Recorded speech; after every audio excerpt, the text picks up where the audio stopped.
जिल्हा परिषदेच्या मुख्य इमारतीत लिफ्ट बसवण्याचा निर्णय स्थायी समितीच्या बैठकीत घेण्यात आला।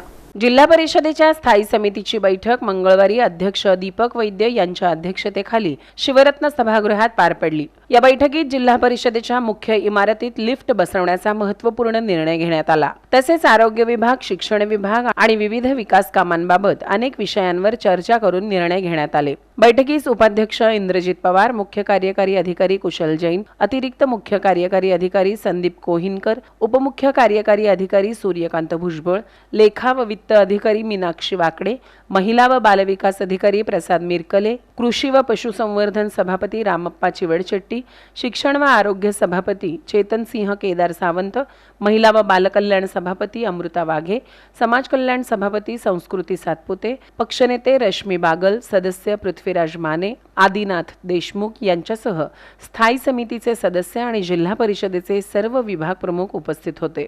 या बैठकीत जिल्हा परिषदेच्या मुख्य इमारतीत लिफ्ट बसवणे याशिवाय आरोग्य विभागासाठी मेडिकल स्टोअर उभारणे, जिल्हा परिषदेच्या विविध शाळांच्या दुरुस्तीची कामे तसेच आरोग्य विभागाशी संबंधित विविध विषयांवर सविस्तर चर्चा करण्यात आली।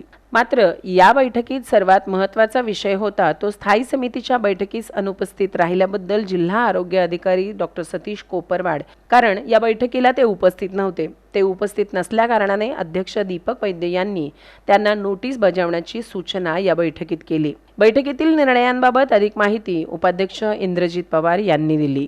दोन्ही साइडला लिफ्ट कशा बसवता येतील किंवा एकाही साइडला बसली तरी म्हणजे हे होऊन जाईल, जेणेकरून अपंग व्यक्ती, वयस्कर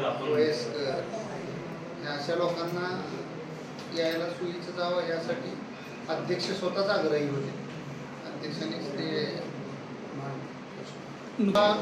कामाच्या तेच उत्तर येत आहेत, जेणेकरून ती DHO साहेब नसल्यामुळे थोडं मीटिंग टाकली, पण परत आली विषय झाले जास्तीत जास्त। अर्थाचे बांधकामचे काय आपलं अजून एवढं काय बांधकामचं आता चालू शासनाचे तो ते विषय मी काय म्हणलं की गाळे जिल्हा परिषदकडनं बांधून तशी जागा उपलब्ध जिथून भाडं जास्त येईल, जिल्हा परिषद उत्पन्न जास्त होईल। जागा पहिली सांगोल्याला आहे, शाळा माड्याला आहे, पुणे नगरपालिका आहे, म्हणजे शोधतोय की जिथं भाडं जास्त येईल आणि हेच पैसे आमचेच पैसे आम्हीच वापरून